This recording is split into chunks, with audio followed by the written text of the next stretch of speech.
Hello, welcome back to day 3 of Conversations with Joshua. So, I'm going to be talking, as usual, I'm going to be talking about one thing that I'm grateful for, and one thing that I've learned today. One thing that I'm grateful for is nature in general. You know, I find nature very amusing because whenever I glance around nature, I feel a bit lifted up, my spirit is lifted up because with all these social media things going around, with all these phones and screens and lights that are that are shining towards us every day, you know, it can be very mentally draining, especially for someone who works on a computer for at least 9 hours a day. It can be very mentally draining, and I find that nature is the best medicine for me to mentally, calm myself down. And it helps me. It's meditative because I feel that nature in itself is very meditative, and it helps me calm down, and it becomes like a sort of like a chamomile tea. Yeah, it's like a chamomile tea. It calms me down. So yeah, that's one thing I'm grateful for. And one thing that I've learned today was that um, so I finished Atomic Habits yesterday, and I started reading a book called 48 Laws of Power. It's written by Robert Greene, and so far I've read two two laws. I've read the first two laws, and the second law is the one that stood out to me. It says that you should be, in summary, you should always be wary of your friends around you and how enemies can be used to your advantage.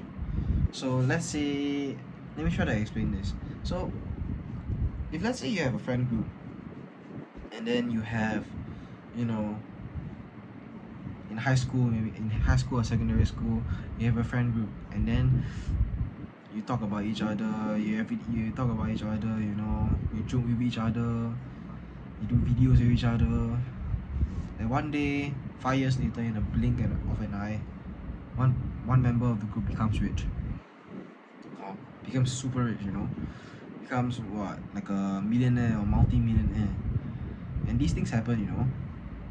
So let's say that millionaire, he hires someone from his friend group to work under him. How would you feel? Personally, if I was the one that was asked to work for the rich guy, I will feel envious. I will feel really envious. And it's not saying, and personally, I wouldn't feel that much envious to the point where I hate him. No, I'm not that kind of person. But some people out there may get the wrong idea that maybe this guy is looking down on me. This guy thinks that I'm a weakling, and this can form, and these um, overthinking habits can really destroy a person's friendship or connection with one if with can destroy the connection between two people. And how the law works is that if that's if that given scenario was to be true, there's a higher possibility that the person who is of less superiority will attempt to, betray the person of higher superiority. So this is an interesting take because I feel like this is very applicable in real life. Is happens this There was a example that was written in the book that was dated 1,000 years ago, a few hundred years ago, I mean. And it's interesting how it still applies to us today, to us humans today, even with technology advancing. Quite interesting. So the other part of the law was that how enemies can be used to an advantage. So there was an example in a book where after a general was after a general so there was two generals. After one, I'm not sure whether it was a general, but it was two superiors. Okay, they were really powerful. They were wealthy men, and it was back. I can't remember the country, but let's just say there were two powerful people. One person surrendered to the other person because the person was too superior, and he had to surrender. So you know what the person who the person who made the other person surrender do? He did not kill him. Traditionally it was traditional for the person who won to eliminate anybody to eliminate or kill anybody who killed him, who surrendered to him. But no, the person who won actually spared his life and then anointed him as his right hand man, or person who works under him. And the result was that they got along, and the person who surrendered became one of his most trusted advisors ever. So I think this can be very applicable in real life, because let's say you have a friend and then you don't like this guy, and that you both don't like each other.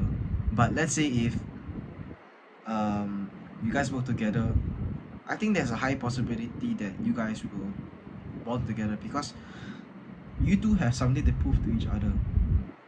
And when you have something to prove to each other, it becomes easier to talk to someone.